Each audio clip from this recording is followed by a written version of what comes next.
तो फाइनली साल का एंड आ गया है जब होने वाला है WWE का पिछले 25 साल से चलने वाला पेपर व्यू यानी survivor series 2023 with a theme war games जैसा पिछले साल हुआ था। लेकिन आखिर इस सर्वाइवर सीरीज के शो में क्या होगा, यानी मैचेस में कौन जीतेगा, in other words my result prediction for survivor series 2023 जानते हैं इस वीडियो में। तो सबसे पहले बात कर लेते हैं the awesome Miz versus the intercontinental champion जो पिछले 500 दिनों से ज्यादा से चैंपियन हैं और उनकी रेन का कोई जवाब नहीं है, लेकिन अब उनके सामने आए हैं set to be the greatest intercontinental champion the Miz. और उनकी राइवलरी अभी तक बहुत अच्छी जा रही है, उनके प्रोमो में तो कोई जवाब ही नहीं। लेकिन फिर अगर हम इस रिजल्ट के बारे में बात करें तो ये वही मिज हैं जो पिछले कुछ सालों में मुश्किल से 1-2 मैच ही जीतते थे एक साल में। बेशक अब वो बहुत स्ट्रॉन्ग लग रहे हैं गुंथर के अगेंस्ट, लेकिन फिर भी गुंथर अब इतने डोमिनेंट बन चुके हैं कि बहुत ही कम चांसेस लगते हैं उनसे चैंपियनशिप अभी रिसेंट टाइम में जाने वाली है। और एक ऐसे रेसलर के पास जिसके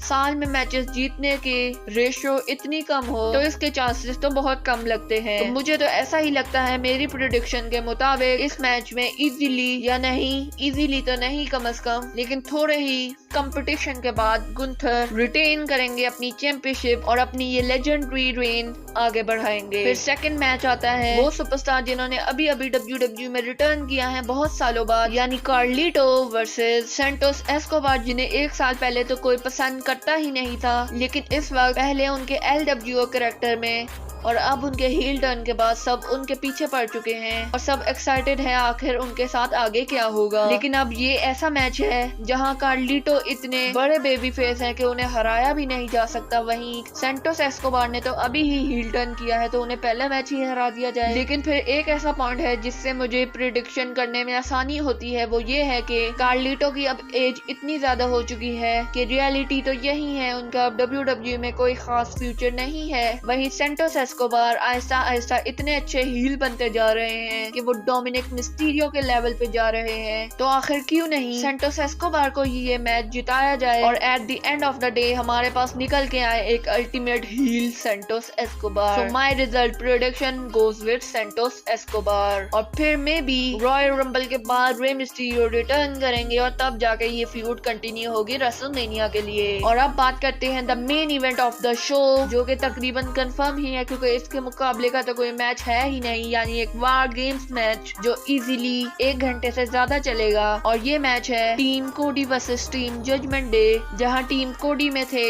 Seth Rollins, Cody Rhodes, Sami Zayn, Jey Uso. वहीं टीम जजमेंट डे में Damian Priest, Finn Balor, Dominik Mysterio और जेडी मैकडोनाल्ड। लेकिन अभी रिसेंट के रॉ में एक बहुत बड़ा ट्विस्ट आया, या कह दो एक अपग्रेड लेवल बन चुका है ये मैच, क्योंकि इस मैच में ऐड हो चुके हैं टीम जजमेंट डे की तरफ से अल्टीमेट हील ड्रू मैकिंटायर, वहीं टीम कोडी की तरफ से कोडी रोड्स के ओल्ड फ्रेंड यानी दी एपेक्स प्रेडिक्टर रैंडी ऑर्टन, जो 1.5 साल बाद WWE में अपना रिटर्न कर रहे हैं। और ये वही रिटर्न है जिसका इंतजार हमें 1.5 साल से हर पेपर व्यू में था।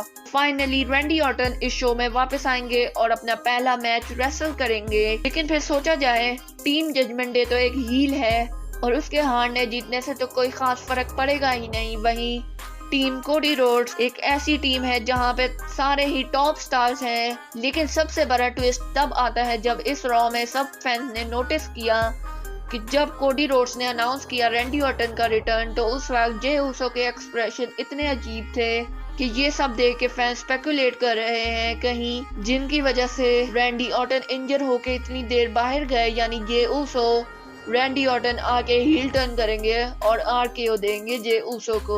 इसकी भी अच्छी खासी पॉसिबिलिटी है, लेकिन मेरी प्रेडिक्शन है जो भी हो जाए, जैसा भी हो जाए, आखिरकार इस मैच में जीतेगी तो टीम कोडी रोड्स ही। और जहां तक रैंडी ऑर्टन की बात है तो शायद ही वो जे ऊसो में मैच के बाद अटैक कर दे, वरना ज्यादा चांसेस तो यही है वो एक बेबी फेस की तरह WWE में आएंगे। वैसे आपकी क्या प्रेडिक्शन है सर्वाइवर सीरीज 2023 के लिए? कमेंट में जरूर बताइएगा। वीडियो अच्छी लगे तो लाइक कीजिएगा और चैनल को सब्सक्राइब कीजिएगा।